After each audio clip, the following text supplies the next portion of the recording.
Hello students, welcome back to college Duniya. College college Duniya में आपका स्वागत है।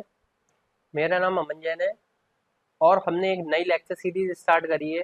बेसिकली मैराथन सीरीज है ये, जिसमें हम आपको खूब सारे क्वेश्चंस कराने वाले हैं। और ये जो आपकी सीरीज है ये टोटली एकेटीयू एग्जाम के ऊपर बेस्ड है। सो चलिए स्टार्ट करते हैं।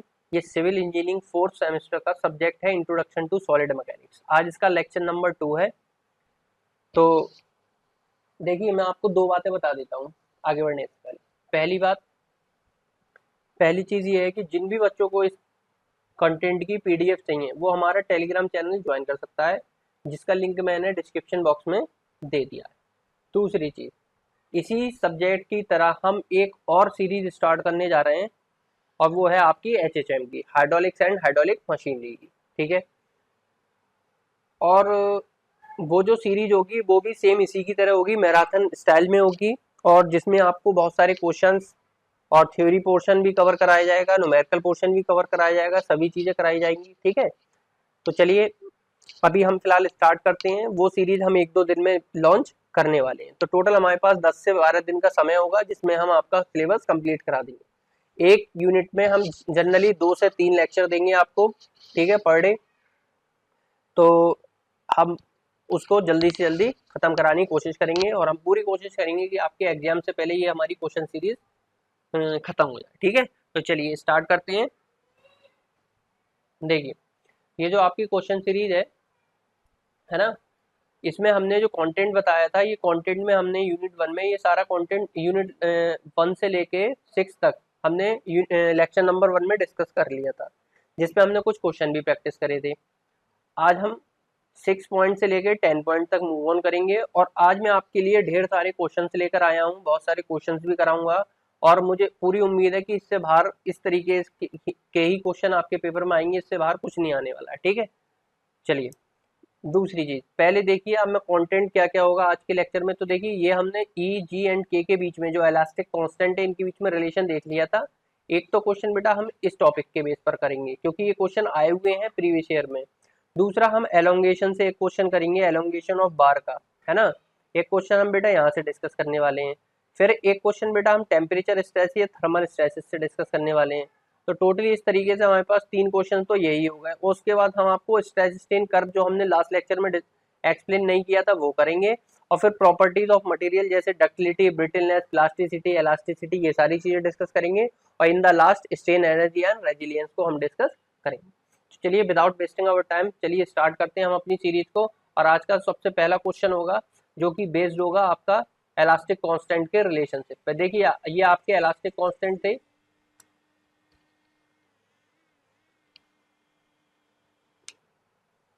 जो ये आपके इलास्टिक कांस्टेंट थे बेटा, इसमें मैंने आपको बताया था, ये देखिए इलास्टिक कांस्टेंट में सबसे पहला था यंग्स मॉडुलस। ये normal stress upon normal strain होता है, लास्ट लेक्चर में बताया था। इसके बाद शेयर मॉडुलस, जो कि shear stress upon shear strain होता है।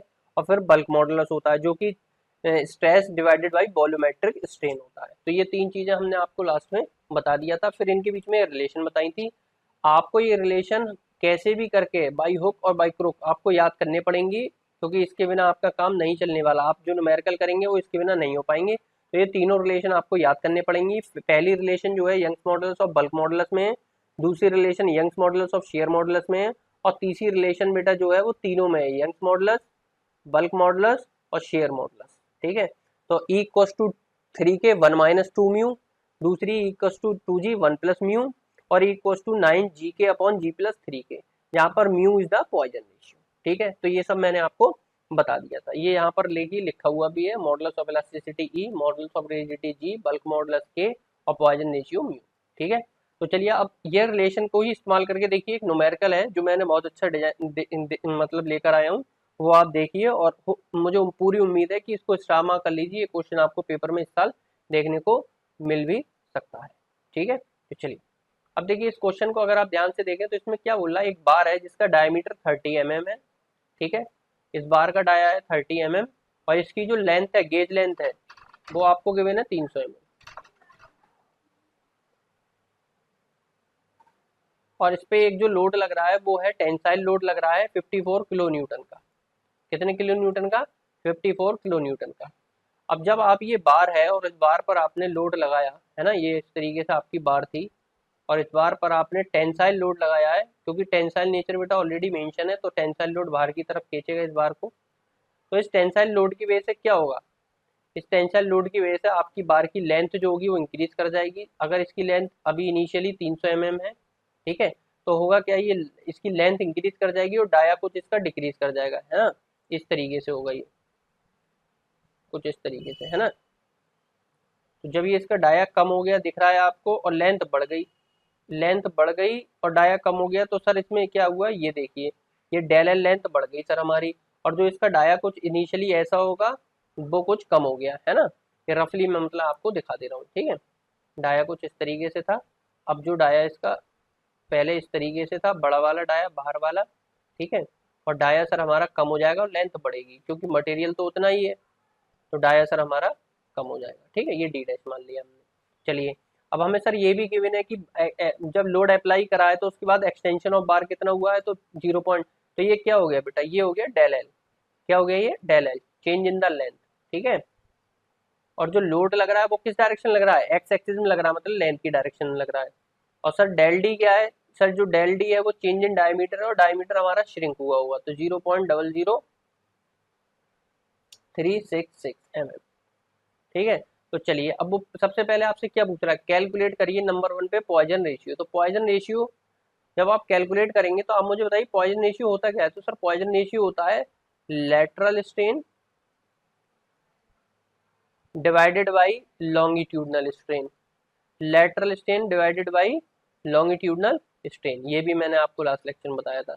अब देखिए, सबसे पहले लॉन्गिट्यूडनल स्ट्रेन क्या होती है ये कैलकुलेट करते हैं, फिर लेटरल, तब हम निकाल पाएंगे कि हमारा पॉइजन रेशियो क्या होता है। तो देखिए, लेटरल स्ट्रेन डेल एल, है ना, वो सिग्मा एल, और सॉरी एप्सिलॉन एल, और इसको हम कैसे निकालेंगे, तो देखिए ये क्या होती थी बेटा, strain change in length upon original length, और चेंज इन लेंथ बेटा कितनी गिवन है सर, ये हमें गिवन है 0.112 mm divided by sir original length, original length is sir 300 mm।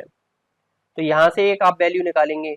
दूसरी वैल्यू सर हम लेटरल स्ट्रेन निकालेंगे। लेटरल स्ट्रेन कैसे निकलेगी सर, लेटरल स्ट्रेन निकलेगी लोड के ट्रांसवर्स डायरेक्शन में, मतलब डायमीटर वाली बात, डायमीटर जो हमारा चेंज हो रहा है, तो del D over original D, ठीक है। तो ये सर हमारा हो जाएगा, चेंज इन डायमीटर है 0.00366 mm, और सर ओरिजिनल डायमीटर जो हमें गिवन है वो सर 30 mm। अब आप जरा मुझे दोनों वैल्यू कैलकुलेट करके चेक करिए, मैं भी आपको बता रहा हूँ, आप भी कैलकुलेट करिए, ठीक है।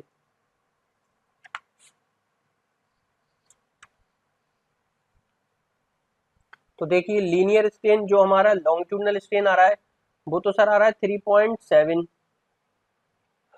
इंटू 10⁻⁴, यूनिट लेस है, स्ट्रेन तो यूनिट लेस है। और ये वाली वैल्यू बेटा कितनी आ रही है कैलकुलेट करके, ये आ रही है सर 1.22 इंटू 10⁻⁴। तो सर यहाँ से हमारी लॉन्गिट्यूडनल लेटरल स्ट्रेन आ गई। अब सर हम म्यू की वैल्यू हम सर यहाँ से निकाल सकते हैं, म्यू बराबर हो जाएगा sir mod of lateral 1.22 into 10⁻⁴, और सर इसको डिवाइड कर देते हैं हम 3.73 इंटू 10⁻⁴। तो सर यहाँ से हमारा म्यू आ गया, म्यू आ गया सर 0.3, कितना आ रहा है म्यू बताइए, 0.327, है ना, 0.327। अब इसमें एक चीज का ध्यान रखिए, आपकी जो भी दशमलव के 3 अंकों तक वैल्यू आ रही है वो बेटा आपको एज इट इज लिखनी है, क्योंकि इसकी वैल्यू की रेंज ही यही है। म्यू की वैल्यू जो जनरली आपको वेरी करती हुई मिलेगी, वो आपको मैं तरीका बता दे रहा हूँ, ये वैल्यू जो है 0 से लेके 0.5 तक वेरी करेगी जनरली, है ना, 0 से लेके, ऑल प्रैक्टिकल पर्पज के लिए हम 0 से 0.5 तक इसकी वैल्यू लेते हैं, ठीक है। चलिए, यहाँ तक क्लियर हुआ, बोलिए फटाफट, फिर हम आगे बढ़ते हैं। अच्छा, जो म्यू की वैल्यू है वो कुछ टॉपिक्स के लिए मैं आपको बता दे रहा हूँ, कुछ मटेरियल के लिए, सॉरी, मैं बता दे रहा हूँ। जैसे अगर मैं कंक्रीट की बात करूँ, नेक्स्ट स्लाइड पर बताता हूँ आपको। जैसे आपका जो सिविल इंजीनियरिंग का सबसे बढ़िया, सबसे ज़्यादा इस्तेमाल होने वाला है मटेरियल है वो कंक्रीट है, और कंक्रीट के लिए बेटा जो आपका म्यू की वैल्यू होती है वो 0.2 होती है, कितनी होती है, 0.20, ठीक है। इसी तरीके से अगर मैं आपसे कहूँ कास्ट आयरन के लिए वैल्यू क्या होती है ना, कास्ट आयरन के लिए सर म्यू की वैल्यू क्या होती है, तो कास्ट आयरन के लिए बेटा ये म्यू की वैल्यू होती है 0.27 होती है। इसी तरीके से आपके बहुत सारे मटेरियल हैं, मैंने ये दो, एक आप एक काम और करिए, स्टील के लिए भी लिख लीजिए, है ना, ये 3 मटेरियल आपको जनरली ज़्यादातर इस्तेमाल में देखने को मिलेंगे। ठीक है, तो इसके लिए 0.288। ठीक है, तो ये इंक्रीजिंग ऑर्डर मैंने आपको बता दी, 0.2, 0.27 और 0.288, है ना। होते तो बहुत सारे मटेरियल सबके लिए अलग अलग है, हम यहाँ पर सबके लिए नहीं जाएंगे। चलिए अब हम अपने क्वेश्चन पर आते हैं। सर क्वेश्चन का हमने पार्ट नंबर 1 तो सर सॉल्व कर लिया, वो आ गया 0.327। अब सर पार्ट नंबर 2 में क्या है, ई जी एंड के। ठीक है, मतलब मॉडुलस ऑफ एलास्टिसिटी, है ना। तो इसका देखिए जो सेकंड पोर्शन है इसका पार्ट 1 देखिए आप। सबसे पहले क्या है, यंग्स मॉडुलस निकालना है आपको। और सर यंग्स मॉडुलस क्या होता है, यंग्स मॉडुलस होता है सर हमारा ई, है ना, क्या होता है ई। और सर यंग्स मॉडुलस हम कैसे निकालते थे, सर यंग्स मॉडुलस हमारा होता था स्ट्रेस अपॉन स्ट्रेन। और स्ट्रेस कैसे निकलेगी बेटा, स्ट्रेस सर हम निकाल सकते हैं क्योंकि हमें लोड गिवन है, तो स्ट्रेस होती है सर लोड अपॉन एरिया। और सर लोड हमें गिवन है 54 किलो न्यूटन। ठीक है, और एरिया क्या है सर, एरिया हो जाएगा π/4 इंटू डी स्क्वायर। और सर डाया कितना है इसका, डाया कितना गिवन है, तो देखिए डाया आपको गिवन है 30 mm। ठीक है, तो π/4 इंटू 30 का स्क्वायर। ठीक है, तो यहाँ से सर हमारी वो आ जाएगी। तो देखिए यहाँ पर सर 30 mm गिवन है, तो हम इसको मीटर में कन्वर्ट करेंगे तो 0.03 इंटू का होल स्क्वायर हो जाएगा, क्योंकि हमने इसको मीटर में लिया है। ठीक है, जब यहाँ से आप कैलकुलेट करेंगे तो ये वैल्यू बेटा कुछ इस तरीके से आएगी, 76,394 किलो न्यूटन पर मीटर स्क्वायर। अगेन ये बहुत बड़ी वैल्यू है, इसको हम छोटा कर लेंगे मेगा न्यूटन में।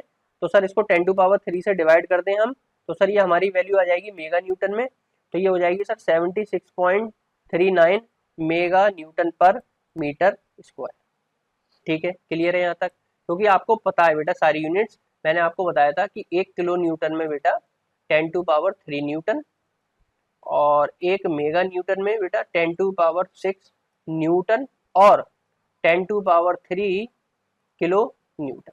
ठीक है, तो सर हमने इसको इस तरीके से कर लिया, मेगा न्यूटन कन्वर्ट करने के लिए हमने 10⁻³ से डिवाइड कर लिया।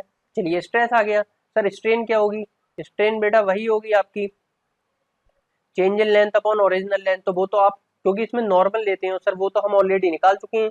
वो तो सर हमारी क्या है 3 ठीक है 3.73 है ना, तो वो तो हम ऑलरेडी निकाल चुके हैं। चलिए वो भी देख लेते हैं हम क्या आ रही है हमारी वैल्यू।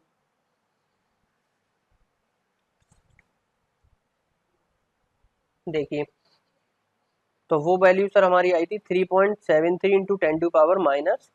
तो सर यहाँ से हम यंग्स मॉडुलस निकाल सकते हैं, बिल्कुल निकाल सकते हैं। देखिए क्या आ रही है ई की वैल्यू यंग्स मॉडुलस की, सर स्ट्रेस आई हमारी 76.39 मेगा न्यूटन पर मीटर स्क्वायर, और डिवाइड कर दें सर हम इसको कितने से 3.73 इंटू 10⁻⁻⁴ से। तो बेटा ये जो वैल्यू आ रही है आपकी ई की वैल्यू यंग्स मॉडुलस की वैल्यू कितनी आ रही है निकल कर, सर हमारी आ रही है 2.05 इंटू 10⁵। ठीक है, 10⁵ मेगा न्यूटन पर मीटर स्क्वायर। सर ये हमारा एक वैल्यू आ गई, यंग्स मॉडुलस आ गया। इसी तरीके से बेटा हमें अभी और वैल्यू निकालनी है, और कौन सी निकालनी है सर, जी की वैल्यू निकालनी है। तो इसमें आ जाइए स्टेप नंबर इसका 2, सेकंड का सेकंड पोर्शन, मतलब मॉडुलस ऑफ रिजिडिटी, है ना, जी की वैल्यू सर। अब ये कैसे निकलेगा सर, तो सर जी तो हमारा होता है shear stress upon shear strain. अब ना तो शेयर स्ट्रेस गिवन है ना सर शेयर स्ट्रेन गिवन है, तो सर ये तो तरीका नहीं लगा सकते। तो फिर सर आपने जो रिलेशन बताई थी उसका इस्तेमाल करेंगे। वो क्या होती थी sir, E equals to 2g 1 plus mu, यही तो रिलेशन थी या दूसरी थी, एक मिनट रुकिए चेक कर लेते हैं। हाँ, E equals to 2g 1 plus mu, ये वाली रिलेशन लगाई सर, हम यहाँ से जी निकाल लिए। तो जी क्या हो जाएगा सर यहाँ से, सर जी बराबर हो जाएगा E divided by 2 1 plus mu. और सर ये सारी वैल्यू हमें गिवन है, ई की वैल्यू आई थी 2 into 10⁵ divided by 2 into mu की वैल्यू थी 0.327। तो सर जब हम यहाँ से कैलकुलेट करेंगे वी विल गेट द जी, और जी कितना आ रहा है बेटा जरा कैलकुलेट करिए। तो ये वैल्यू आपकी निकल के आएगी 0.77 इंटू 10⁵ मेगा न्यूटन पर मीटर स्क्वायर। मेगा न्यूटन क्यों, क्योंकि सर ई भी हमारा मेगा न्यूटन में था। अब इसका स्टेप नंबर थर्ड और लास्ट स्टेप बेटा क्या है सर, के बल्क मॉडुलस। और बल्क मॉडुलस क्या होता था sir, stress divided by volumetric strain. और वॉल्यूमेट्रिक स्ट्रेन भी गिवन नहीं है, स्ट्रेस तो गिवन है लेकिन वॉल्यूमेट्रिक स्ट्रेन नहीं है। तो अगेन सर हम रिलेशन लगाएंगे ई equals to 3 K 1 minus 2 mu. एक बार चेक कर लेते हैं कि हमने सही फॉर्मूला लिखा है। हाँ, E equals to 3 K 1 minus 2 mu, ये सर हमारा ठीक है सर फॉर्मूला। यहाँ से क्या हो जाएगा बेटा, के की वैल्यू क्या हो जाएगी सर, के की वैल्यू हो जाएगी E divided by 3 1 minus 2 mu. और ई क्या है सर, ई है हमारा 2 इंटू 10⁵ और divided by 3 1 minus 2 mu 2 into 0.327। Clear है यहाँ तक? चलिए तो यहाँ से सर के आ जाएगा और के की वैल्यू कितनी आ रही है जरा कैलकुलेट करिए बच्चे। तो के की वैल्यू आ रही है 1.9697 है ना 10⁵ मेगा न्यूटन पर मीटर स्क्वायर। तो अगेन सर हमने इस क्वेश्चन को फाइनली सॉल्व कर लिया। ठीक है, ये क्वेश्चन बेटा आपका आ सकता है पेपर में, इसको स्टार मार्क कर लीजिए है ना। इस क्वेश्चन को आप थोड़ा सा ध्यान रख के चलिए, इस क्वेश्चन की खुद से प्रैक्टिस करिए। मैं आपको और क्वेश्चंस प्रोवाइड करा दूंगा इसी तरीके के। ठीक है, अगर आप टेलीग्राम चैनल ज्वाइन करेंगे तो आपको वहां पर और क्वेश्चंस भी मिल जाएंगे। आप कमेंट करिए इस बॉक्स में, अगर आपको इस वीडियो के कमेंट बॉक्स में कि अगर आपको इस तरीके के और क्वेश्चन चाहिए तो आप कमेंट करिए, मैं आपको टेलीग्राम चैनल पर इसकी और बहुत सारा कंटेंट प्रोवाइड करा दूंगा। चलिए क्लियर है, यहाँ तक समझ में आया? चलिए आगे बढ़ते हैं है ना, टाइम वैसे भी ज़्यादा नहीं है। अभी ये स्ट्रेन कर्व हम बाद में देखेंगे, अभी हम पहले मूव ऑन करते हैं अपने एलोंगेशन ऑफ बार। अब देखो बेटा, ये जो टॉपिक है ये बहुत ही इंपॉर्टेंट टॉपिक है और इससे क्वेश्चन हर साल आपके पेपर में आते हैं। हर साल एक क्वेश्चन बेटा आपके पेपर में इससे आता ही आता है। तो देखिए चलिए इसमें क्या बोल रहा है, देखिए member subjected to uniaxial state of stress. देखिए इसमें ये आपके मेंबर है, ये कोई बार है ना, मेंबर क्या है, ये बेसिकली बार है। ठीक है, और इस बार की जो लेंथ है बेटा वो एल है, इसका जो क्रॉस सेक्शन एरिया है वो बेटा ए है ना, ये इसकी लेंथ। और इसका जो यंग्स मॉडुलस है बेटा वो है ई। ठीक है, तो सर इस पर हम क्या करते हैं, टेंसाइल लोड लगाते हैं पी है ना। जब हम इस पर टेंसाइल लोड लगाएंगे तो बेटा इसकी लेंथ कुछ इस तरीके से इंक्रीज होगी इस तरीके से इंक्रीज। तो उस लेंथ का एलोंगेशन निकालना है हमें, तो हम सर इसको कैसे निकालेंगे, तो वो चीज आज हम डिस्कस करेंगे। क्योंकि अभी तक तो हमें सर ये क्वेश्चंस में गिवन होता था, बट अब हमें इस एलोंगेशन को या इस डिफॉर्मेशन को निकालना है। ठीक है, तो देखिए सबसे पहले आप मुझे बताइए हुक्स लॉ क्या होता है।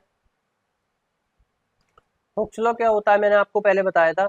हुक्स लॉ होता है sir stress is directly proportional to strain. जैसे जैसे स्ट्रेस बढ़ेगी वैसे वैसे सर स्ट्रेन बढ़ेगा, और सर वहां से एक इलास्टिक कांस्टेंट आता है, उसको हम सर यंग्स मॉडुलस बोलते हैं। यहाँ तक सारी बात क्लियर है। चलिए अब आप मुझे बताइए व्हाट इज स्ट्रेस। स्ट्रेस का फॉर्मूला क्या है सर, स्ट्रेस को हम सिग्मा से रिप्रेजेंट करते हैं और ये होता है load upon area, load upon cross section area, normal area. ठीक है, नॉर्मल स्ट्रेस के लिए तो सर लोड हो गया P और सर एरिया हो गया A। ठीक है, यहाँ से सर स्ट्रेस आ गई। अच्छा ठीक है, यहाँ तक बात क्लियर है। चलिए अब आप मुझे बताइए स्ट्रेन क्या होती है। सर स्ट्रेन हमारी होती है change in length upon original length. Sir यहाँ से आ गया।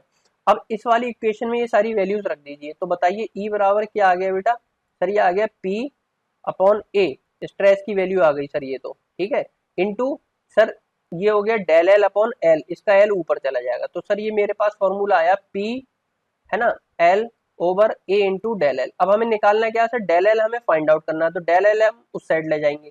तो चेंज इन लेंथ या आप कह सकते हो डिफॉर्मेशन लिखिए है ना, एलोंगेशन एक तरीके से, चेंज इन लेंथ नहीं एलोंगेशन से रिप्रेजेंट कर रहे हैं हम डेल एल को। एलोंगेशन ऑफ मेंबर है ना, या बार कुछ भी जो भी मेंबर है उसके बारे में बात कर रहे हैं। सर ये हो गया हमारा डेल एल, और सर यहाँ से ये आया P into L upon A into ई।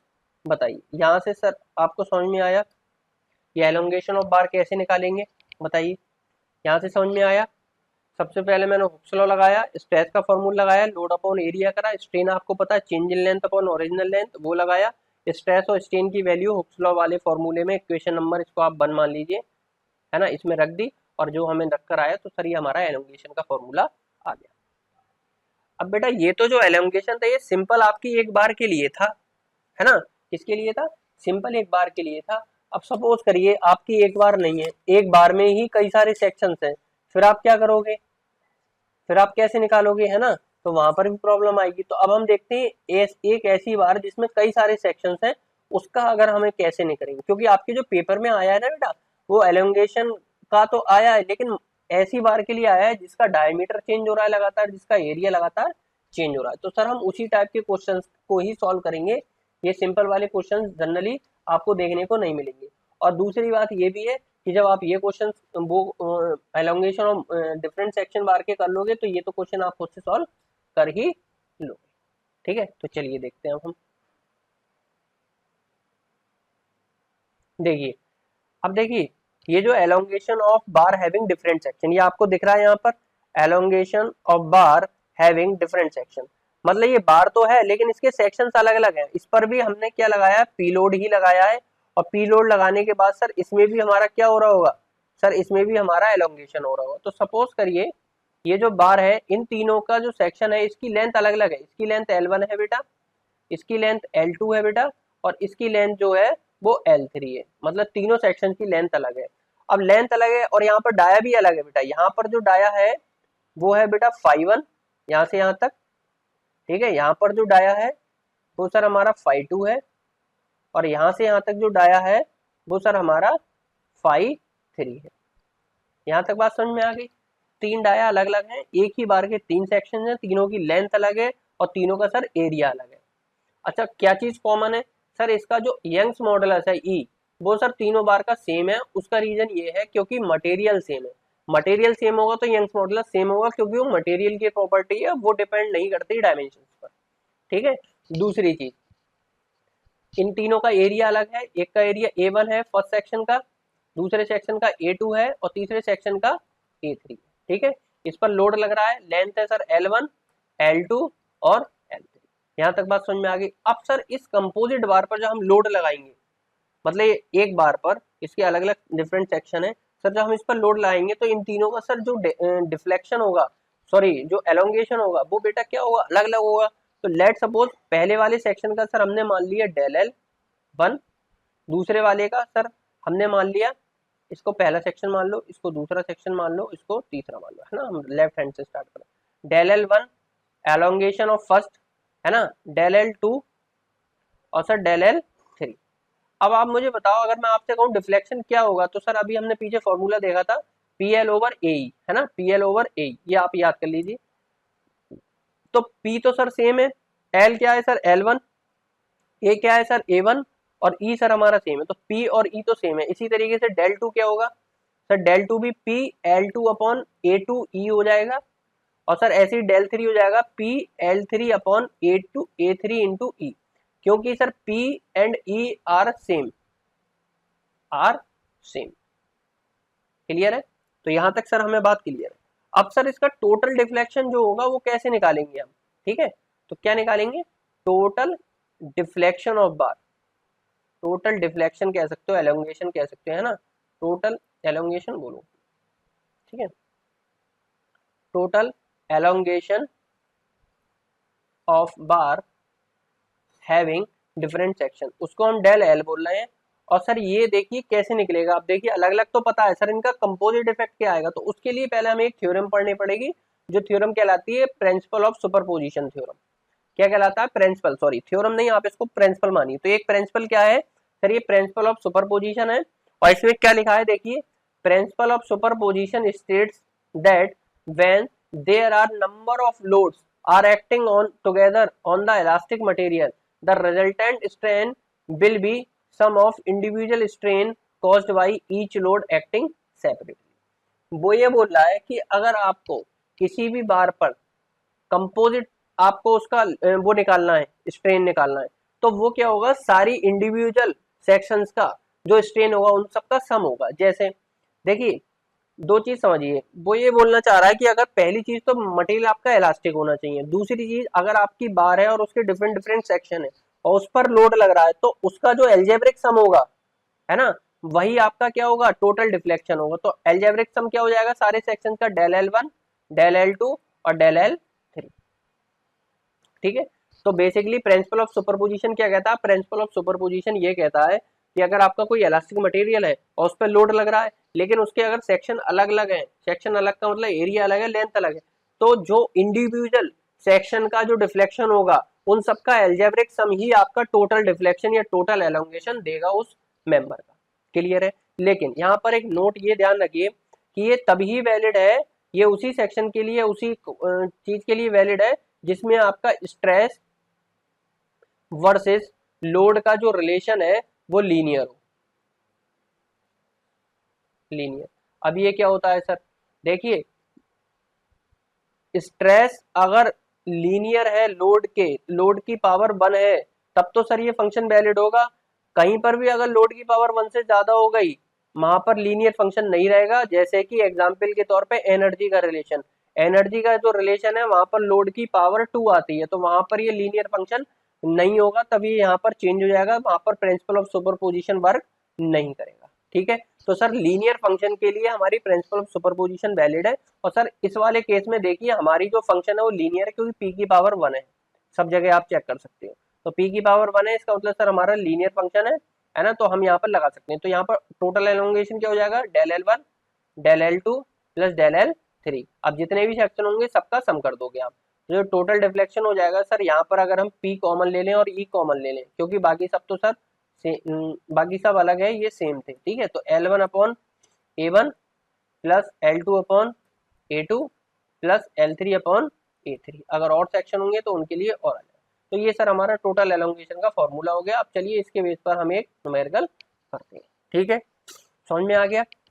कुछ नहीं करना है, सिंपल सारे सेक्शन का इंडिविजुअल एलोंगेशन को ऐड करके हमें सर टोटल एलोंगेशन निकाल देना है। और ये सर हमें कौन बताता है, तो सर ये हमें प्रिंसिपल ऑफ सुपरपोजिशन बताता है कि अगर लीनियर फंक्शन हो इलास्टिक मटेरियल है तो आपका जो इंडिविजुअल सेक्शन का जो रिफ्लेक्शन है वो उसका एल्जेब्रिक सम ही हमारा टोटल क्या होगा, एलोंगेशन होगा। चलिए अब देखिए इस क्वेश्चन को ध्यान से, पहले इस क्वेश्चन को आप लोग पढ़ लीजिए फिर मैं आपको इसका सॉल्यूशन करा देता हूँ। देखिए इसमें क्या बोल रहा है, आपकी एक बार है जिसका क्रॉस सेक्शन एरिया जो है 1000 mm² है, जो कि सब्जेक्टेड है एक्सियल फोर्स से जैसा एज शोन फिगर। तो बेटा इसमें जो ये एक बार है, ये जो पूरी बार आपको दिख रही है इसका नाम दे दीजिए ABCD। ये बार है आपकी, इस पर 10 किलो न्यूटन का टेंसाइल लोड लग रहा है। कैसा लोड लग रहा है, टेंसाइल लोड लग रहा है। अच्छा एक बात और समझ लीजिए, अगर टेंसाइल लोड लग रहा है तो एलोंगेशन होगा, तो उसको हम क्या लेंगे, पॉजिटिव लेंगे। और अगर कंप्रेसिव फोर्स लग रहा होगा तो उसको हम नेगेटिव लेंगे। उसका रीजन समझिए, फिर क्या होगा, कॉन्ट्रैक्शन होगा। कॉन्ट्रैक्शन में लेंथ कम होगी तो उसको हम, जब लेंथ कम होगी तो माइनस लेंगे। और एलोंगेशन होगा मतलब जब टेंसाइल लोड होगा तो सर हम क्या लेंगे, पॉजिटिव वैल्यू लेंगे। तो एलोंगेशन में हम पॉजिटिव लेंगे। अब इस बार पर ये लोड बाहर की तरफ लग रहा है, टेंसाइल है, सपोज करिए इस पे इस तरीके से लग रहा होता तब तो सर कम इस बार की लेंथ कम होती है ना, तो जब कम होती सर हम माइनस लेते हैं। ठीक है, इस साइन कन्वेंशन का आप ध्यान रखेंगे, टेंसाइल की पॉजिटिव और कंप्रेशन के लिए नेगेटिव। ठीक है, चलिए अब देखिए जो ये बार है आपकी, इसकी जो लेंथ है बेटा वो अलग अलग दे रखी है। देखिए इसकी जो लेंथ है वो 0.6 मीटर दे रखी है, इसकी जो लेंथ है बेटा वो 1 मीटर दे रखी है, और इसकी जो लेंथ है बेटा 1.2 मीटर दे रखी है। इसका मतलब सर L3 जो है और L2 और L1 ये हमारी अलग अलग है लेकिन एरिया सेम है। इसका मतलब सर डाया सेम है। तो बेटा जरूरी नहीं है दोनों चीजें अलग हो, कोई भी एक चीज अलग है तो बेटा वो अलग अलग सेक्शन कंसीडर करे जाएंगे। जैसे ए बी आपका एक सेक्शन हो गया यहाँ से लेके यहाँ तक, बी सी आपका दूसरा सेक्शन हो गया, और सी डी आपका बेटा तीसरा सेक्शन हो गया। ये तीसरा, ये दूसरा और ये पहला। ठीक है, 3 सेक्शन है। चलिए अब मैं आपको इसको लोड को बैलेंस करना सिखाता हूँ, इस बार को, है ना, और फिर आप इस क्वेश्चन को सॉल्व करेंगे। देखिए सबसे पहले देखिए आप, अब देखिए आप इसमें एक चीज ध्यान करिए, जो सारे लोड हैं क्या ये बैलेंस है, तो देख लीजिए एक बार, ये 50 किलो न्यूटन का लेफ्ट में लग रहा है लोड इस तरीके से, ये 20 किलो न्यूटन का लेफ्ट में लग रहा है, और ये 10 किलो न्यूटन का, एक से, हाँ ये बेटा ये देखिए ये गलत है, ये अंदर की तरफ लग रहा है। ठीक है, ये किधर लग रहा है, अंदर की तरफ लग रहा है, ये गलत दे रखा है।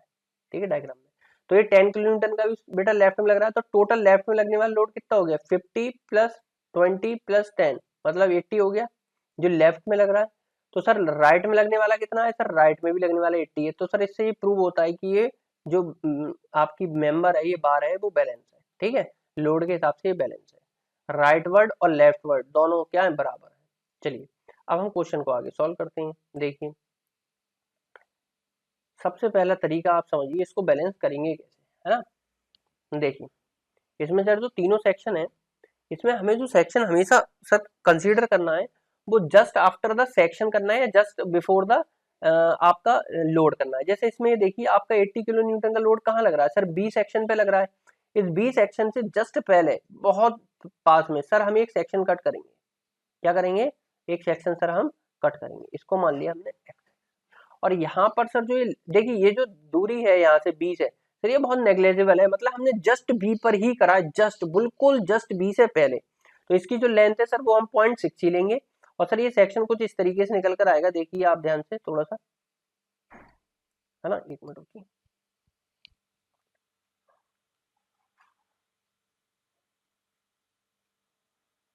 ये आपका ए पॉइंट हो गया, ये आपका बी ही हो गया, क्योंकि मैंने क्या बताया जस्ट बी से पहले लिया, मतलब बी पर ही लिया। तो जब ये सेक्शन पर लेफ्ट वर्ड 50 किलो न्यूटन का लोड लग रहा था और इसकी जो लेंथ थी सर वो 0.6 मीटर थी, तो आप बताइए इस ए बी सेक्शन को बैलेंस करने के लिए अपोजिट डायरेक्शन में इतना ही फोर्स लगाना पड़ेगा। तो लेफ्ट में 50 किलो न्यूटन का लग रहा था, तो राइट में भी बाहर की तरफ क्या लगाएंगे सर 50 किलो न्यूटन का। तो सर ये हमारा सेक्शन नंबर 1 हो गया, जो कि बैलेंस है। हमें हर इंडिविजुअल सेक्शन को बैलेंस करना होगा। इसी तरीके से बेटा अब आप क्या करोगे, इसी सेक्शन से आप एक और सेक्शन कट करोगे बी के पास में, ध्यान से देखना, और इसको भी बैलेंस करने की कोशिश करोगे आप। देखिए ये जो लोड था ये बेटा कैसा लग रहा था, ये 50 किलो न्यूटन का लोड लग रहा था। देखिए ये 50 किलो न्यूटन का राइट में लग रहा है, तो इसी सेक्शन, जब ये भी बी सेक्शन है, तो बी सेक्शन को बैलेंस करने के लिए लेफ्ट में भी बेटा 50 किलो न्यूटन का लोड लगेगा। ऑब्वियस सी बात है, जब ये बी पर राइटवर्ड लग रहा था तो इसको बैलेंस कौन करेगा, इसी पॉइंट पर सर लेफ्टवर्ड करेगा। तो हमने सर एक 50 किलो न्यूटन ले लिया। अच्छा ये बी पर के पास में सर एक बी पर ही सर 80 किलो न्यूटन का लोड लग रहा था। सर अब लेफ्ट में 50 लग रहा है, राइट में 30 लग रहा है, तो सर राइट का लोड ज्यादा हो गया, क्योंकि 50 माइनस 80 सर हमारा 30 का ज्यादा हो गया। तो उसको बैलेंस करने के लिए सर हम क्या करेंगे, एक 30 किलो न्यूटन का फोर्स लगाएंगे, और वो भी किस डायरेक्शन में सर 50 वाली की डायरेक्शन में, ताकि वो उसको बैलेंस कर सके 80 को। तो बेटा ये यहाँ पर कितना लग गया, ये 30 किलो न्यूटन का लेफ्टवर्ड क्यों लगा सर, जो 80 किलो न्यूटन है वो राइटवर्ड लग रहा है, उसको बैलेंस करेगी पूरी बार। तो ये कैसे करेगा, ये सेक्शन 50 का लेफ्ट में लग रहा था और 30 का और लगा दिया, तो 50 और 30 80 सर सेम डायरेक्शन हो गई। तो 50 और 30 80 हमारे सर जो लेफ्टवर्ड था इसको बैलेंस करेगा कौन सा सर, 80 का राइटवर्ड। क्लियर हो गई यहाँ तक बात। तो सर एक सेक्शन ये हो गया हमारा, ठीक है। तो सर ये हमने ले लिया। इस सेक्शन को हमने कहाँ पर कट करा था सर, जस्ट बी के, इस बी सेक्शन के बाद कंसीडर करा था, ठीक है। तो ये सर हमारा बी सेक्शन के बाद वाला सेक्शन हो गया है ना, ये वाला। अब सर हम क्या कर रहे हैं, फिर से सर अब हम ये वाला सेक्शन ले रहे हैं, यहाँ पे इस लोड से जस्ट पहले एक लोड कंसीडर कर रहे हैं, एक सेक्शन, है ना। तो जब हम ये कंसीडर करेंगे तो इस इतने बीच में तो कोई लोड है नहीं, तो ये वाला सेक्शन सर कैसा हो जाएगा, आप मुझे बताइए। इसको मैं नाम ले रहा हूँ, ये x11 हो गया, ये x22 हो गया, ये x3 हो गया। अब मैं जो बात कर रहा हूँ वो x2 और x3 की बात कर रहा हूँ, ठीक है। तो इधर राइटवर्ड 30 किलो न्यूटन का लग रहा था x2 पर, है ना। जब 30 किलो न्यूटन का लग रहा था तो इसको बैलेंस कौन करेगा, इस अंदर की तरफ लगने वाला 30 किलो न्यूटन। और सर इस साइड तो x3 पे कोई लोड लग ही नहीं रहा है, तो सर इसको भी कौन बैलेंस करेगा, कंप्रेसिव नेचर का 30 किलो न्यूटन। यहां तक बात समझ में आ गई।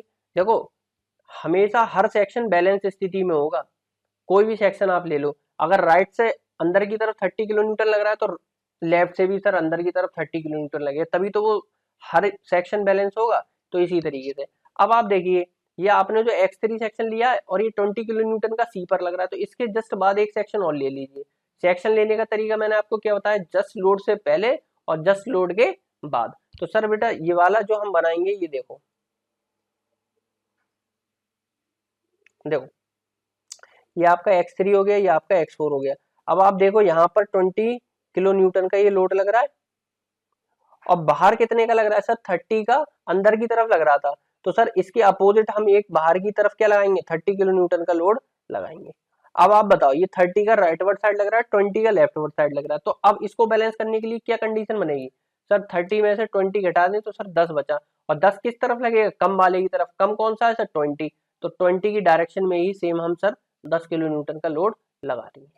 यहाँ तक बात समझ में आ गई, ठीक है। तो ये हमारा 30 राइटवर्ड हो गया और लेफ्ट में सर 30 हो गया, तो ये दोनों आपस में बैलेंस हो गए।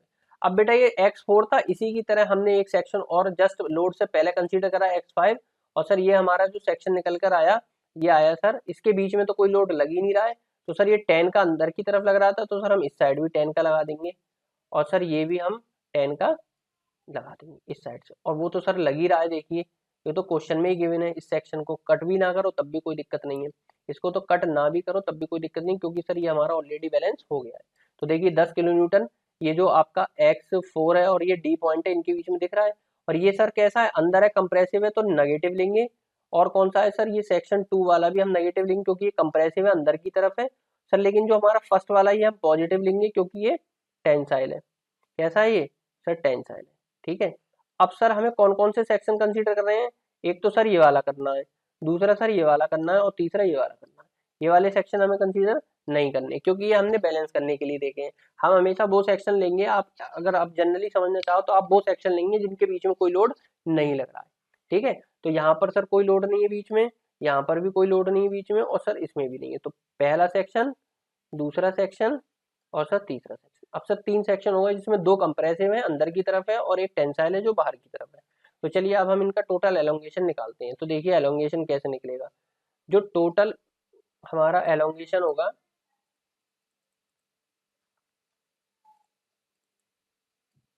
डेल एल, वो सर हो जाएगा पहला वाला section del L1 minus del L2 और माइनस डेल L3। अब माइनस क्यों ले रहा हूँ, क्योंकि सर जो दूसरा और तीसरा सेक्शन है उसमें कंप्रेशन आ रहा है, तो उससे लेंथ कम होगी, इंक्रीज नहीं करेगी। जो हम प्लस लेंगे डिक्रीज करेगी, इसलिए हम सर माइनस ले रहे हैं।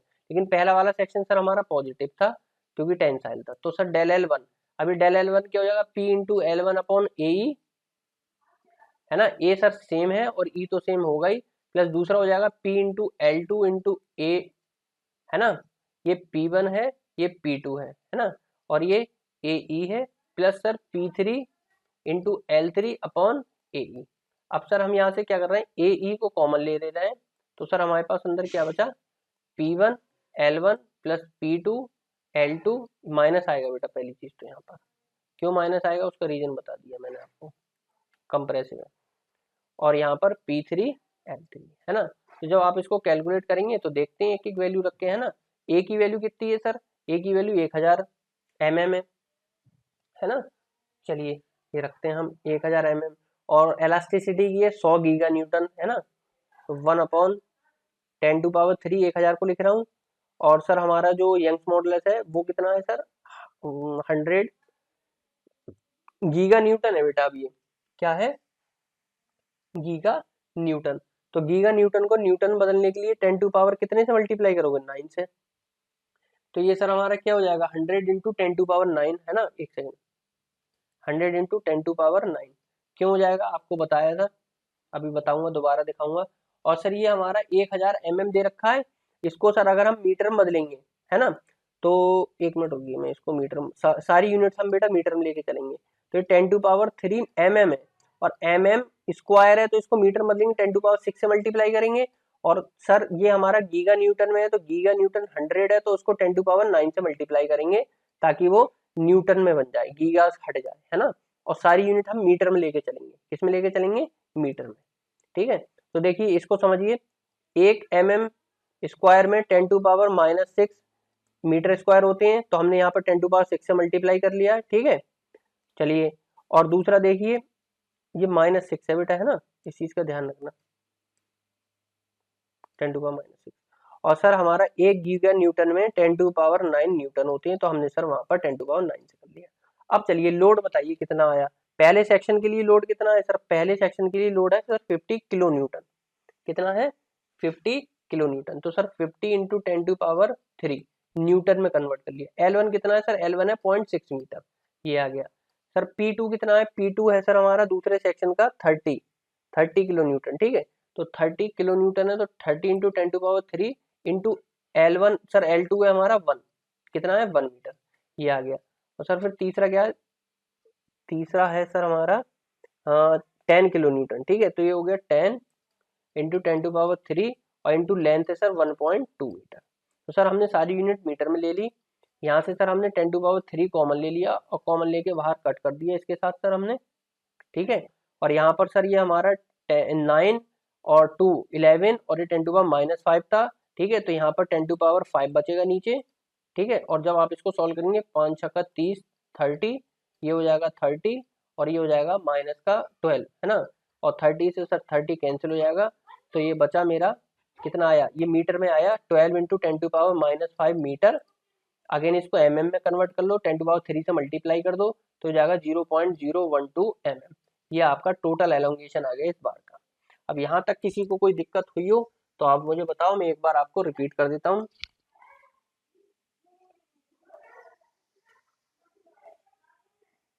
है ना। और ये माइनस का आएगा, माइनस का आने का मतलब यही है कि बस शॉर्ट हुई है, आपकी लेंथ बड़ी नहीं है, माइनस आई है तो माइनस मतलब शॉर्ट हुई है। ठीक है, तो आएगा, ठीक है, 0.12 आएगा। ठीक, सही है। ठीक है, अब मैं आपको एक बार थोड़ा सा रिवाइज करा दे रहा हूँ।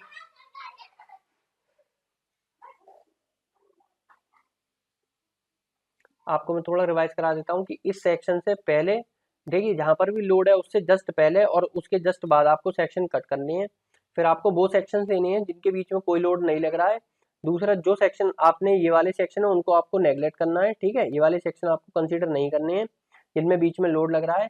आपको ये इस बात का ध्यान रखना है कि लोड कंप्रेसिव है या टेंसाइल है, क्योंकि कंप्रेशन होगा तो नेगेटिव लेंगे और टेंशन होगा तो पॉजिटिव लेंगे। सेक्शन कंसीडर करके हर सेक्शन को इक्वली बैलेंस करना है, इन बातों का आपको ध्यान रखना है। तो जैसे इसमें हमने सबसे पहले सेक्शन लिया है बी से जस्ट पहले x1 फिर बी के जस्ट बाद x2 फिर x1 और a x1 को बैलेंस करा है हमने, है ना। इसी तरीके से हमने x3 पर लिया है ना। तो इसी तरीके से सी से जस्ट पहले लिया है, सी के जस्ट बाद लिया है, इसी तरीके से हम सर आगे तक बैलेंस करते हुए इसको चले गए। ठीक है, आप चाहो तो इसको x1 लिख लेना ताकि आपको कोई कंफ्यूजन ना हो। ठीक है, ये x1 हो जाएगा, ये आपका बी सेक्शन हो जाएगा, ये x1 हो जाएगा। आपको ये आपको दिक्कत नहीं होने वाली। ठीक है, तो इसी तरीके से अभी मैं आपको और क्वेश्चन भी प्रैक्टिस कराऊंगा आगे आने वाले समय।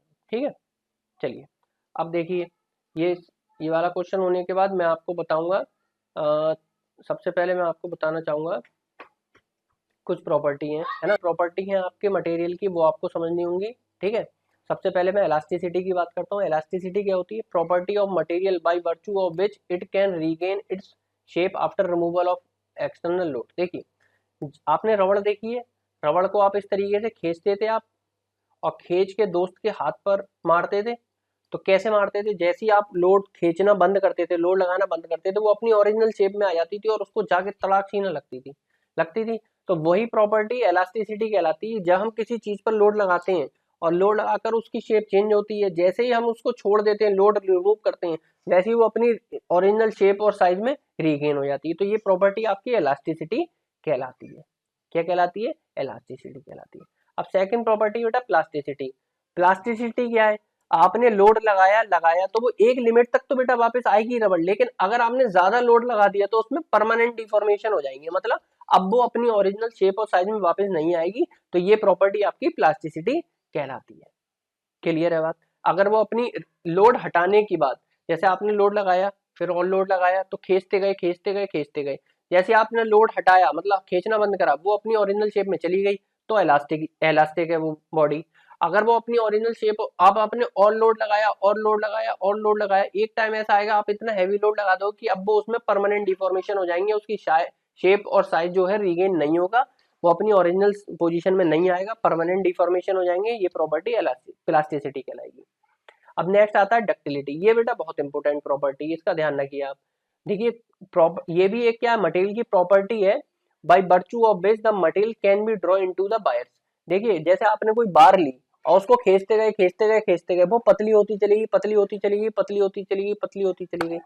तो कब तक होगा ऐसा? तो ये जो प्रॉपर्टी है जिससे वो आप ड्रॉ कर सकते हो उसको किसी भी थिन वायर में, पतले वायर में, तो एक प्रॉपर्टी बेटा कहलाती है डक्टिलिटी। किसी भी मटेरियल की वो प्रॉपर्टी जिससे आप उसको पतले वायर में कन्वर्ट कर सकते हो, वो आपकी क्या कहलाती है? डक्टिलिटी कहलाती है। अब यहां तक किसी कोई डाउट है? बताओ जल्दी जल्दी फटाफट आगे बढ़े फिर हम। अगर डक्टिलिटी समझ में आ गई है आपको तो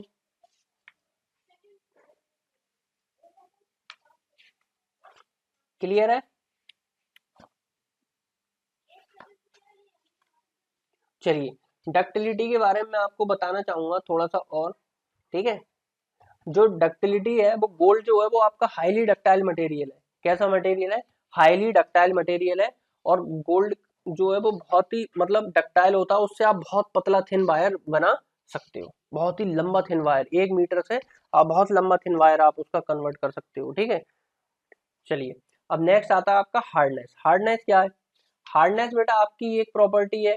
हार्डनेस किस तरीके की प्रॉपर्टी? तो देखिए, कहाँ गया, ये रहा, hardness, property of material by virtue of which the material will offer resistance to penetration और इंडेंटेशन।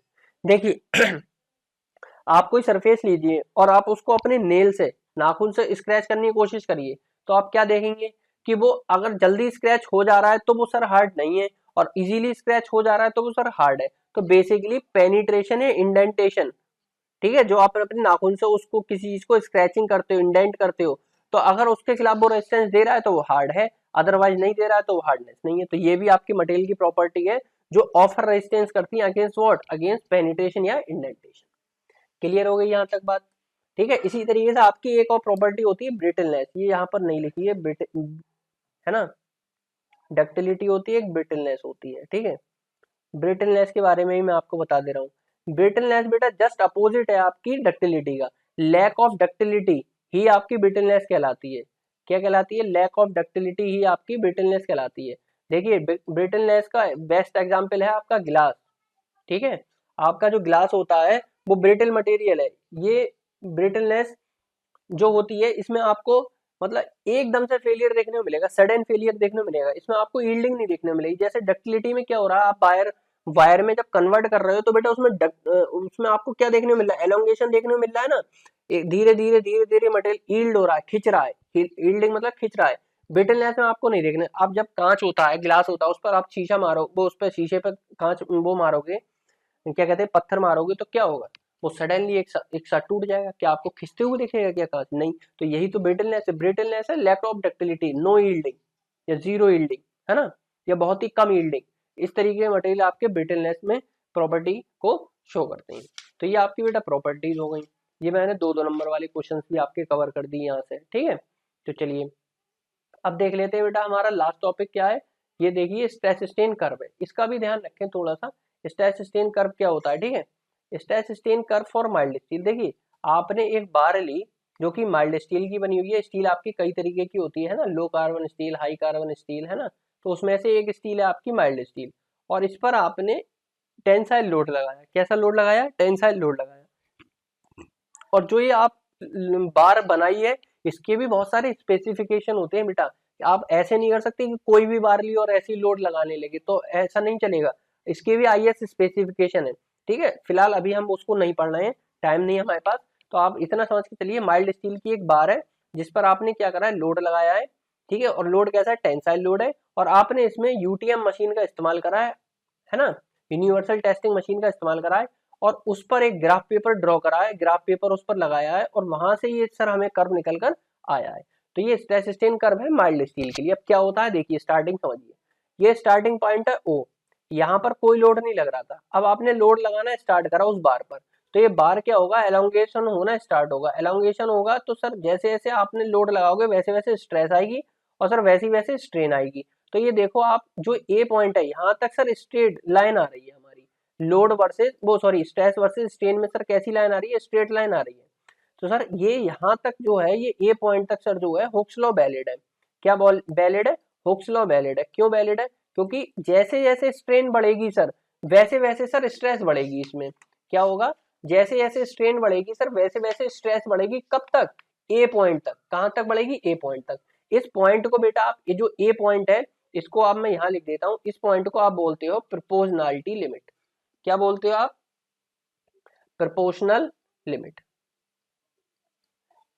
प्रोपोर्शनल लिमिट क्या है सर, प्रोपोर्शनल लिमिट आपकी वो लिमिट है जहां तक आपकी stress is directly proportional to strain. जैसे जैसे स्ट्रेस बढ़ेगी वैसे वैसे स्ट्रेन बढ़ेगी। इन दोनों की दोस्ती सर जीरो से लेके ए पॉइंट तक रहेगी, किसकी, स्ट्रेस और स्ट्रेन की। और स्ट्रेट लाइन आएगी जनरली सभी मटेरियल के लिए। अगर किसी भी मटेरियल की, जैसे कंक्रीट है, उसके लिए परफेक्टली स्ट्रेट लाइन नहीं आता, थोड़ी सी कर्वीलिनियर आती है, तो उसको हम डिजाइनिंग के पर्पज से सर उसको हम स्ट्रेट मानकर ही डिजाइन करते हैं। तो अगर आपसे कोई पूछ ले कि हुक्स लॉ कहाँ तक वैलिड है, तो आप कहोगे प्रोपोर्शनैलिटी लिमिट तक। यहाँ तक बात समझ में आ गया, ये सर हमारी प्रोपोर्शनैलिटी लिमिट है। यहाँ तक सर क्या होगा, यहाँ तक जैसे जैसे आप लोड बढ़ाओगे वैसे वैसे स्ट्रेन बढ़ेगी और स्ट्रेस बढ़ेगी, दोनों एक साथ बढ़ेंगे, सेम अमाउंट से बढ़ेंगे। कहाँ तक, ए पॉइंट तक। और सर जैसे ही अगर ए पॉइंट तक आपने लाके लोड हटा लिया तो आपका जो बार है वो अपनी ओरिजिनल शेप और साइज में आ जाएगा। इसका मतलब सर हुक्स लॉ वैलिड है, ठीक है, और हमारी इलास्टिक लिमिट में बात हो रही है। इसके बाद सर हम क्या करते हैं, ए पॉइंट के बाद सर हम क्या करते हैं, फिर से सर हम लोड को अपने बढ़ाते हैं। क्या करते हैं, सर हम फिर से लोड को बढ़ाते हैं, और लोड जब हम सर बढ़ाते हैं तो स्ट्रेन तेजी से बढ़ता है, स्ट्रेस सर हल्के हल्के बढ़ता है। क्या होता है फिर से बताओ सर? स्ट्रेन ए पॉइंट के बाद तेजी से बढ़ता है और स्ट्रेस धीरे धीरे बढ़ता है। इसका मतलब सर हुक्स लॉ वैलिड नहीं है। ए पॉइंट के बाद beyond the A point proportionality limit there is, मतलब Hooke's law is not valid beyond the point A. Sir B point को क्या बोलते हैं? बी पॉइंट को हम इलास्टिक लिमिट पॉइंट बोलते हैं, इलास्टिक लिमिट बोलते हैं। और बेटा इलास्टिक लिमिट क्या है कि सर यहाँ पर भी अगर आप लोड हटाएंगे तो अपनी ओरिजिनल शेप और साइज में आ जाएगी बार। कब तक सर? बी पॉइंट तक भी। लेकिन हुक्स लॉ क्यों वैलिड नहीं है? उसका अलग रीजन है। उसका रीजन ये है कि सर स्ट्रेन तेजी से बढ़ती है और स्ट्रेस उस तेजी से नहीं बढ़ती है बियॉन्ड ए पॉइंट। ठीक है, इस चीज का ध्यान रखें आप। ठीक है, यहाँ तक बात समझ में आई? Strain increase very fast in comparison to stress. ठीक है, और अगर हम ये भी कह सकते हैं कि stress is not proportional to, directly proportional to strain, so Hooke's law is not valid between the A B point. ठीक है, ठीक है। बी पॉइंट आपका इलास्टिक लिमिट हो गया। इलास्टिक लिमिट इसलिए बोल रहे हैं कि आपका इलास्टिक लिमिट, अभी मैंने क्या बताया था इलास्टिसिटी की, मतलब लोड हटाने पर वो अगर अपनी ओरिजिनल शेप और साइज में वापस आ जाता है तो वो आपका इलास्टिक लिमिट कहलाता है। चलिए नेक्स्ट देखिए, अब बी पॉइंट के बाद आपने फर्दर लोड को बढ़ाया, तो बेटा जब अपनी इलास्टिक लिमिट तक आ रहा था तो जैसे ही बी पॉइंट से एक पॉइंट भी आप आगे बढ़ेंगे, अब सर लोड आपने और बढ़ाया। लोड जब आपने और बढ़ाया तो आपको दो पॉइंट मिले सी और डी। क्या मिले? दो पॉइंट मिले सर, सी और डी। सर सी और डी क्या है? सर सी पॉइंट है आपका अपर यील्ड पॉइंट, अपर यील्ड पॉइंट, और सर जो हमारा डी पॉइंट है वो लोअर यील्ड पॉइंट है। क्या है बेटा? Lower yield point. अब सर ये क्या होते हैं? तो देखिए बात समझिए, अब आपने लोड बढ़ाते बढ़ाते आप बी पॉइंट तक आ गए थे, बी पॉइंट से जैसे ही आपने और लोड बढ़ाया, अब जब आप मटेरियल पर लोड हटाएंगे तो वो अपनी ओरिजिनल शेप और साइज में वापस नहीं आएगा। It means sir beyond the C point permanent deformation start, permanent deformation होना स्टार्ट हो गए हैं सर, यील्डिंग होना स्टार्ट हो गई है। और ये वो पॉइंट है सर लोड जहां पर आपका यील्डिंग स्टार्ट कर देता है। अपर यील्ड पॉइंट से सर हमारी यील्डिंग स्टार्ट हो जाती है, और इसकी सर एक कोई कांस्टेंट वैल्यू नहीं है, ये डिपेंड करता है सर रेट ऑफ लोडिंग पर, कि आपने लोड जो लगाया है बार के ऊपर वो किस रेट से लगाया। रेट क्या होता है कि सर आपने पर एमएम, वो पर एमएम स्क्वायर एरिया में पर मिनट कितना लोड लगाया। जैसे मैं कहूँ आपसे 40 न्यूटन पर एमएम स्क्वायर पर मिनट। ठीक है, क्या बोल रहा हूँ मैं? रेट ऑफ लोडिंग क्या है सर? 40 न्यूटन पर एमएम स्क्वायर पर मिनट। मतलब सर एक मिनट में 40 न्यूटन लोड लगता है एक एमएम स्क्वायर एरिया पर। This is called rate of loading. तो सी पॉइंट सर जो है वो फिक्स पॉइंट नहीं है, वो रेट ऑफ लोडिंग पे डिपेंड करेगा। और सर सी पॉइंट पे जो लोड होता है उससे सर यील्डिंग स्टार्ट हो जाती है। और देखिए यहाँ पर डी पॉइंट पे लिखा है यील्ड पॉइंट, ये लोअर यील्ड पॉइंट है डी, और सी सर अपर यील्ड पॉइंट है। सर सी और डी में डिफरेंस क्या है? सर सी अपर यील्ड पॉइंट है, डी लोअर यील्ड पॉइंट है। ये तो बात समझ में आ गई। तो लोअर यील्ड पॉइंट क्या है बेटा? लोअर यील्ड पॉइंट आपका एक्चुअल यील्ड पॉइंट होता है, जहां पर आपका लोड उस यील्ड को रखने के लिए मेंटेन करना पड़ेगा। मतलब यील्ड पहले समझिए क्या होती है। यील्डिंग होती है परमानेंट डिफॉर्मेशन। यील्ड क्या होता है सर? यील्ड होता है परमानेंट डिफॉर्मेशन। क्या होता है? Permanent deformation. मतलब अब आपका लोड हटाने पर आपका जो मटेरियल है वो अपनी ओरिजिनल शेप और साइज में वापस नहीं आएगा, उसकी लेंथ या उसकी एरिया चेंज हो चुका है, डाया चेंज हो चुका है। तो सर ये कब होगा? ये बी पॉइंट के बाद होगा। बी पॉइंट के बाद जैसे ही आप लोड बढ़ाएंगे परमानेंट डिफॉर्मेशन होना स्टार्ट होगा, और सी पॉइंट पे जैसे ही लोड आएगा वैसे ही सर परमानेंट डिफॉर्मेशन होना जस्ट स्टार्ट हो चुका होगा, और डी पॉइंट तक सर यही कहानी चलेगी। और जो आप अपना यील्ड पॉइंट लेते हो वो एक्चुअल में लोअर यील्ड पॉइंट को कंसीडर करते हो, ये ज्यादा स्टेबल है और ये चेंज नहीं होता है, ये डिपेंड नहीं करता है रेट ऑफ लोडिंग पर। और डिजाइनर जो है वो लोअर यील्ड पॉइंट को प्रेफर करते हैं एज अ मतलब यील्ड पॉइंट। ठीक है, ये आपकी ट्रू कैरेक्टरिस्टिक्स को एक्सप्लेन करता है। यहाँ तक बात समझ में आ गई।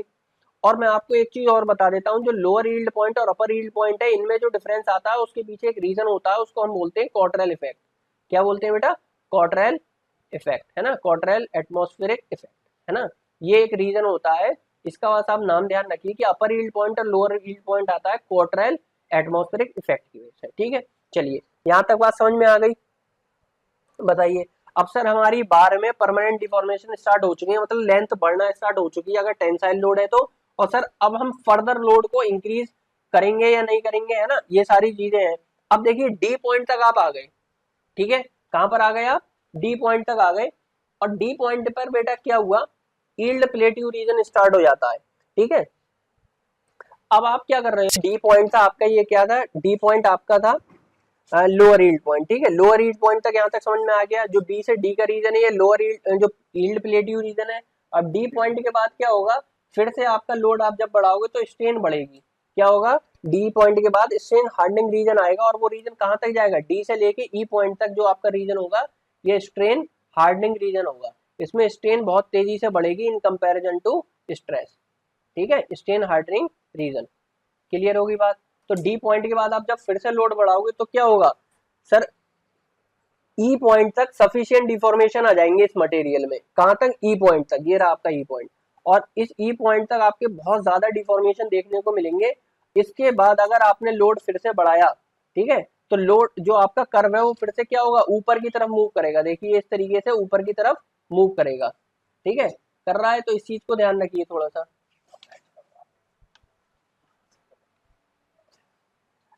ठीक है। तो आपका जो ये क्या है, स्ट्रेन हार्डनिंग रीजन है, और इसमें क्या होगा, स्ट्रेन बहुत तेजी से बढ़ेगा और स्ट्रेन आपकी बढ़ती जाएगी लगातार लोड बढ़ाने पर, ठीक है। अब क्या होगा बेटा, जो आपका ई से एफ वाला पॉइंट है, यहाँ पर क्या होगा, एफ वाले पॉइंट पर, एफ वाले पॉइंट पर क्या देखने को मिलेगा आपको कि सडन चेंज होगा एरिया में। कहाँ पर, एफ वाले पॉइंट में क्या होगा, सडन चेंज होगा एरिया में, और एरिया धीरे धीरे धीरे धीरे क्या होगा, कम होने लगेगा। और इसी प्रोसेस को हम क्या बोलते हैं, नेकिंग बोलते हैं बेटा। क्या बोलते हैं, नेकिंग। नेक माने होता है गला। तो इसी तरीके से जैसे आपकी बॉडी, पूरी बॉडी मतलब काफी वाइड होगी, लेकिन आपके गले पर आके बॉडी जैसे पतली हो जाती है, इसी तरीके से आपको नेकिंग देखने को मिलेगी, किसमें, बार में। लेकिन ये होता क्यों, उसका रीजन समझिए। आप लगातार लोड बढ़ाते जा रहे हैं, परमानेंट डिफॉर्मेशन आते जा रहे हैं, अल्टीमेट लिमिट पॉइंट पर भी आ गए। ई वाला जो पॉइंट है आपका अल्टीमेट लिमिट का पॉइंट होता है ना। इसके बाद भी आपने लोड फिर अप बढ़ाया तो क्या होगा बेटा, एरिया धीरे धीरे कम होने लगेगा और फेलियर आना स्टार्ट हो जाएगा। इसके बाद जब आप लोड बढ़ाएंगे तो आपकी बार एबल नहीं हो पाएगी लोड को बियर करने में, और नेकिंग होकर फिर वो ब्रेक हो जाएगी, है ना। और आपको कैसा फेलियर देखने को मिलेगा, कप और कॉन फेलियर देखने को मिलेगा। अब आप देखो ये वाला रीजन, ये वाला डायग्राम देखिए। देखिए ये आपकी बार थी, ये वाली आपकी बार थी। इस बार पर आपने जब लोड लगाया तो ये देखिए, ये वाला पोर्शन जो आपको दिख रहा है एरिया कम होते हुए, ये पोर्शन कहलाता है नेकिंग। तो ये क्यों हो रहा है, ये कब हो रहा है, ये सर हो रहा है बियॉन्ड ई पॉइंट, एफ पॉइंट पर पहुंचने के बाद, एफ पॉइंट पर पहुंचने के समय, या आप मान सकते हैं नेकिंग हो रही है। यहाँ पर ये बार पतली हो रही है और ये बार कुछ इस तरीके से फेल हो जाएगी। कप और कोन फेलियर आपकी बार में देखने को मिलेगा। समझ में आ रही है। इस तरीके से ये बार आपकी कप एंड कॉन फेलियर में देखने को मिलेगी। ये एरिया बेसिकली इस तरीके से पतला होता चले जाएगा, है ना, इस तरीके से। और ये एरिया आपका कुछ इस तरीके से रह जाएगा, वाइड, है ना, इस तरीके से। ये कप एंड कोन फेलियर कहलाता है, ठीक है। तो ये आपको समझ में आया, स्टेसिस्टियन डायग्राम समझ में आ गया। अब इसमें एक चीज और समझ लीजिए, मैंने आपको बताया था ये वाला डायग्राम आप और देखिए। वर्टिकल एक्सिस पर स्ट्रेस है, हॉरिजॉन्टल एक्सिस पे स्ट्रेन है। ये आपका हुक्स लॉ वैलिड है। हुक्स लॉ कहाँ तक वैलिड है, देखिए यहाँ पर लिखा है Hooke's law proportionality limit A तक वैलिड है। फिर ये बी पॉइंट आपका इलास्टिक लिमिट है। उसके बाद ये upper yield point, lower yield point, ये सारा प्लास्टिक रीजन है। तो बी पॉइंट तक इलास्टिसिटी है, मतलब मटेरियल अपनी ओरिजिनल शेप और साइज में वापस आ जाएगा। उसके बाद ये ओरिजिनल शेप और साइज में नहीं आएगा, इसीलिए प्लास्टिक रीजन कहलाता है, ठीक है। तो चलिए ये आपका स्टेसिस्टियन कर्व हो गया। इसकी थ्योरी बेटा मैंने यहाँ पर दे रखी है, जो मैंने आपको समझाया वही चीज है ना। तो चलिए थैंक यू, मिलते हैं नेक्स्ट लेक्चर में, है ना। Thank you class.